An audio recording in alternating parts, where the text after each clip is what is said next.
నమ్మండి, నమ్మకపోయినా ఇప్పటికీ పెళ్లి కూతుళ్లను కొనుగోలు చేసే ఒక మార్కెట్ యూరప్లో నడుస్తోంది.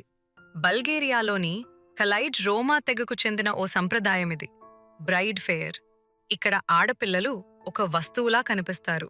ఈ ఫెయిర్లో వరుడు కుటుంబం, వధువు కుటుంబం బహిరంగంగా బేరమాడతాయి. అమ్మాయి ధర ఆమె లక్షణాలను బట్టి సుమారు 10 లక్షల నుంచి 2 కోట్ల వరకు పలకవచ్చు. కానీ ఈ ధర వెనక కొన్ని కఠినమైన నియమాలు ఉంటాయి. అమ్మాయి వయసు సాధారణంగా 13 నుంచి 20 సంవత్సరాల మధ్యే ఉండాలి. వర్జినిటీ అత్యంత ముఖ్యం. అంతేకాదు, వంట చేయడం, ఇల్లు శుభ్రం చేయడం, గృహ పనులన్నింటిలోనూ నైపుణ్యం ఉండాలి. ఈ అమ్మాయిల చదువు చాలా తక్కువ. ఎందుకంటే కుటుంబాలు చివరికి వారిని ఈ మార్కెట్కే తీసుకురావాలని ముందుగానే నిర్ణయించేస్తాయి. కాబట్టి ఇది వారికి బయటికి పండుగలా కనిపించినా పెళ్లి నిర్ణయం మాత్రం వారి చేతిలో ఉండదు.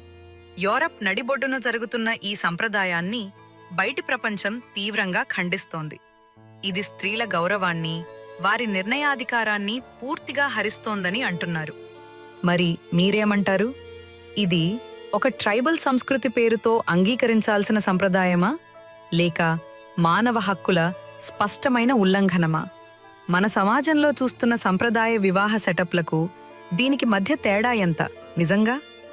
మీ అభిప్రాయం చాలా ముఖ్యం.